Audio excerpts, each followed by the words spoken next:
All right, so my shoulder is hypothetically been bugging me for 6 months now. It's hard for me to reach my arm over my head in front of me. It's really hard to reach my hand behind me like so, into internal rotation of the shoulder. And it's really affecting the way that I carry my kid. I can't hold my child in my arm anymore. I can't reach up into the cabinet anymore to grab the plates that I'd like to grab. What can I do? You go to a physical therapy office and you see a lot of band work, right? You do a lot of band pulling like this, a lot of gentle band pulling like this, and this is all great.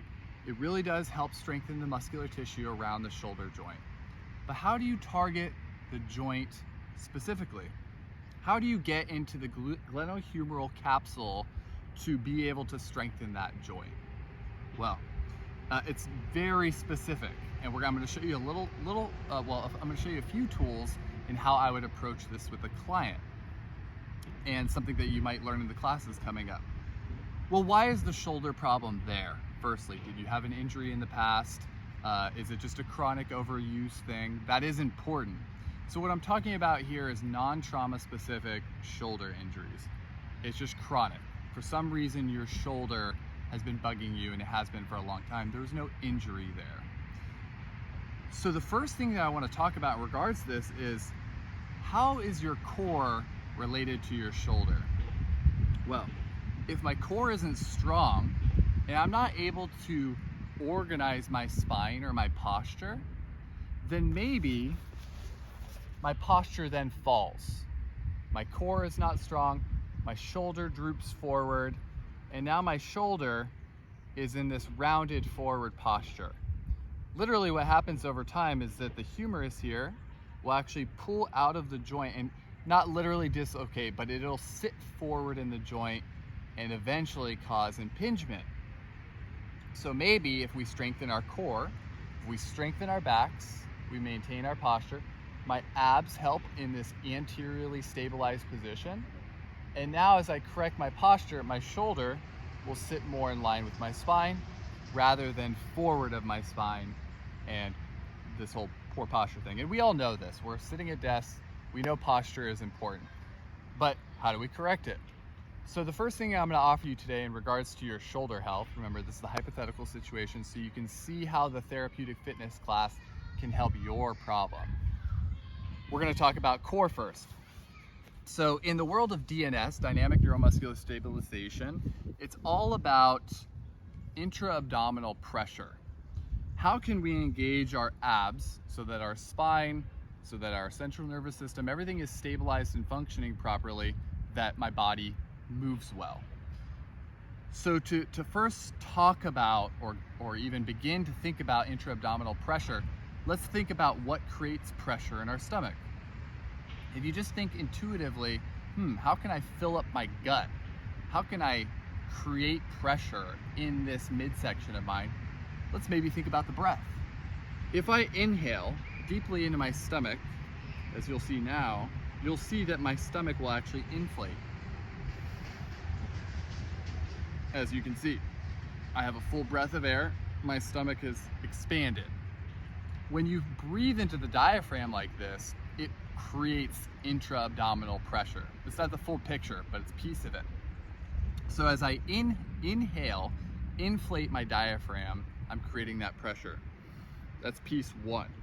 Secondly, what is the bracing? Where is the conscious contraction of the abs? Am I pulling myself down here? Am I twisting? Nope. I mean, those do engage certain parts of the core musculature, but that's not what we're going for. So what I want to see, and the way I like to teach this, is the way they teach this in DNS, is once you find your inflation, you have your fingers just outside of the belly button. As you can see, there's a little bit of a crease here. Okay, so I'm going to place my hands kind of off to my side. I'm going to inflate with air, meaning take an inhale, and then I'm going to tighten as if I was pushing against my hands, against my fingertips. So it's going to look like this. Inhale, push, and that's my intra-abdominal pressure. And as you can see, when I was speaking, it was hard to get that air out, to get my voice out. And you could test this. Just try to say something when you do it. So again, just to reiterate, it's an inhale deeply, then tighten. You can see that I'm pushing out into my fingers. It's not in. This is pulling my stomach in. A lot of people think that's how you engage your abs. Not quite, not for this. So it's inhale, inflate, and brace. Okay, there's our intra-abdominal pressure. Now, that's the principle behind doing DNS movements. So that's first and foremost.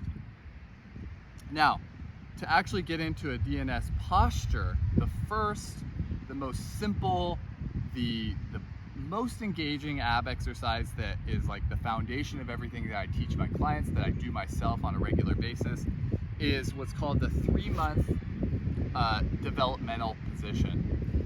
And I haven't gone into the context of like where DNS comes from, but it's pretty much positions that you might see an infant develop and grow into. So when an infant is born, it can only hold itself in certain positions.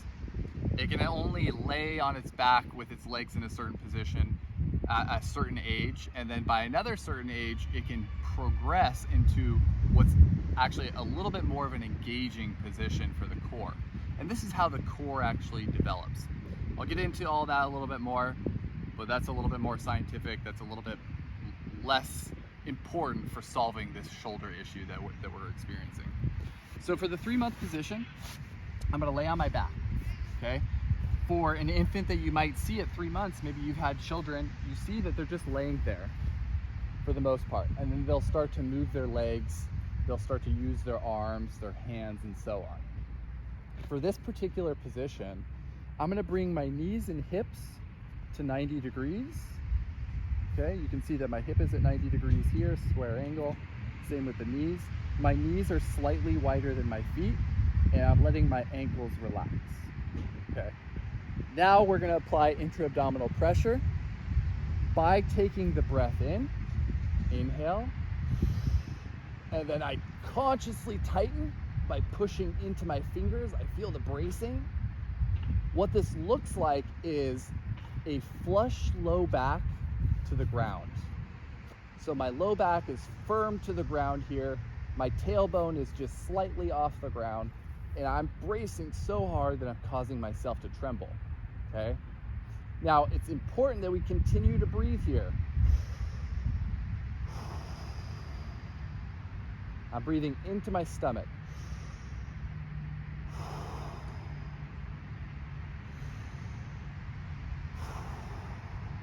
And we'll hold this for whatever is appropriate for whoever is holding the position. For me, I typically do about a minute. So this is the one most simple position that we can hold to start to engage our core.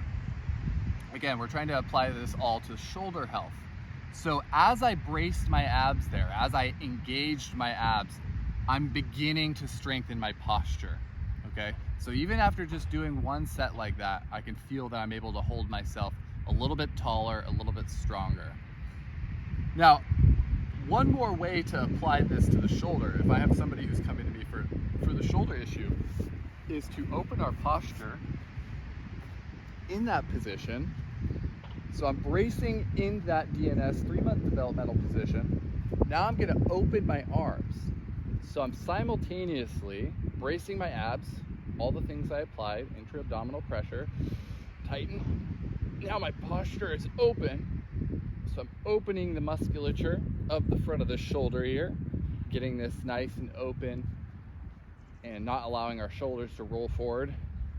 And I'm bracing the abs. And this makes the exercise just a little bit more difficult because we're no longer, well, we don't really have the stability of our hands in our typical posture where our hands are down here. We're opening it up and the abs have to work a little bit harder. So all those principles apply. So we started to engage the abs to be able to stabilize the spine, to help the shoulder basically hold itself in a healthier position. So we're gonna keep it simple and stay right there as far as core engagement goes. But now how do we apply a little bit more shoulder work to keep the shoulder itself, the shoulder musculature working, so that the humerus stays in the socket, so that we maintain good posture. So this is where FRC comes in. This is where we apply the functional range conditioning to the shoulder joint itself. Now, this could be done in a lot of different positions, but for simplicity's sake, I'm in a seated posture. I've already engaged my abs, so I'm holding myself nice and tall. That's gonna help my posture, like I've been saying, to be able to keep my shoulders in the right position. Now with FRC, the really important principle to apply here is control, moving very slowly with a really specific tempo, and then keeping the rest of our body nice and tight with what's called irradiation. This is what they talk about in the FRC courses. Basically what I'm thinking is keep everything tight while I move the joint that I'm looking to control and to make more healthy. So we've stepped into this class, into this particular video, working on this shoulder. Now, if my shoulder's in a lot of pain, I'm not gonna go and swing it around and be aggressive with it, right? So what we're gonna do is we're going to try to move the shoulder in a very controlled way, as I was saying, so that we bring more range of motion and more connectivity to the shoulder joint. And what that means is that as I go slow, in this, I'll just show this particular movement.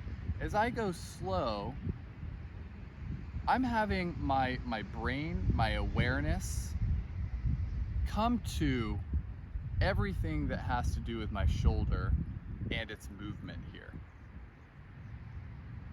And the slowness, the control, how slowly I'm moving is really what does that. I'm feeling every little piece of range of motion that I can take that shoulder through. Now, the first thing we're gonna do is what's called a CAR, controlled articular rotation for the shoulder. I'm gonna maintain my irradiation. So you'll see, I'm gonna keep this arm tight, I'm gonna keep my posture engaged, my abs are tight, and then I'm gonna do the controlled articular rotation with this shoulder. I'm gonna keep a tight fist here, I'm gonna move around, and remember, hypothetically speaking, I have a lot of pain in the shoulder, so I'm only gonna move it where it doesn't hurt. This is important. Don't push yourself into pain for the sake of range of motion. Find your limits at which you can create a big circle, that's the rotation, controlled, articular is joint, rotation. So my arm is doing this rotation, I'm maintaining my posture with irradiation. Very, very slowly, I'm going around in every range of motion that it can without pain. You might feel some things roll over, some clicking, tendons rolling, that's okay. Like I said, just avoid the pain. Now, doing this is not the most exciting thing in the world. You can see I'm moving extremely slowly. This is not CrossFit, this is not an endurance event. This is joint health, and joint health takes a lot of patience and a lot of reminding yourself why you're here. Why are you doing this? You're doing this to be out of pain so that you can then go and enjoy yourself doing things that are a little bit more fun and exciting. So I'm coming back now. I've gone through the full range of motion one way and then back the other while maintaining my body posture, while maintaining my irradiation the whole time. So already I've brought a little bit more awareness, more connectivity to that shoulder joint. It might feel tired after doing that, and that's okay. So we wouldn't be doing a ton of reps of that. But I've already done the DNS position. I've held my core, I've braced my core. Then I applied the functional range conditioning movement to the shoulder to bring that awareness, to bring the blood flow to this particular joint. The last thing I want to demonstrate, that I'll be demonstrating in the classes to come, is how spine health then applies to shoulder health. So we talked about the posture earlier. The DNS bracing, the core bracing, is one piece of the picture. My abs are tight, I can hold my posture up. but you can specify an area of the spine that might be throwing your shoulder out of whack. So let's say that I have a misalignment or scoliosis in my spine at T6, which would be the thoracic vertebra number 6, which is just about right here. If this vertebrae moves to the left or to the right, or in some way your shoulder posture is tight and this area is tight, it can affect the nerves that go to the shoulder. Or the shoulder could be in reverse, affecting the way the spine works there. So we can apply a posture through the Eldoa school of thought methodology to actually specify and target T6, specifically the joint in between T6 and T7, to create a little bit more space in that area, to create an alignment. And that's really what this is. This is a self-alignment practice. And we're doing it using our own muscles. So it's not like going to the chiropractor, snap, crackle, pop, your spine's all of a sudden in alignment. No, we're trying to use our own musculature, our own work, our own control to be able to align our spine. So T6 is a good one for the shoulder, so that's why I'm gonna offer it to you here. And after doing these 3 things, just in these 3 postures, the core posture, the range of motion control exercise with the FRC application, and now we're going to go into the Eldoa. So with T6, the posture is fairly simple. I'm almost already here, and I'm going to show you a couple different angles. So we're sitting cross-legged. Now everything about Eldoa is perfect alignment and holding the posture for around a minute. Whatever the posture is, we're holding it for 1 minute. Principally what's happening is as we hold the posture, the fascia that surrounds our musculature is lengthening to specify and stretch the particular area of the spine or joint that we're working on. Now we're going to do this for T6, as I said. So the posture looks like this. We're sitting cross-legged. We're going to bring our fingertips, hands in prayer position right in front of our chest and shoulders. I'm going to pull my chin back. Now my spine, hopefully, if you were to look at me from the side, is in a nice straight position. So I'm not arched forward or lean forward. I'm not leaning back. And I know this might not be difficult or it might not be easy for everybody, but there's factors of progression that we could apply that make this easier for you. And we'll talk about these in the classes. So I'm sitting here cross-legged. I'm pushing my knees towards the ground like this, using my hip musculature. My spine is in alignment. Hands in prayer position to start. Chin is tucked so my neck is in alignment. And then I'm going to push my hands, my arms, up overhead, keeping my fingertips together, keeping my neck and chin in alignment, keeping my posture. And now I am here holding for 1 minute, trying to maintain this alignment. I'm breathing and holding.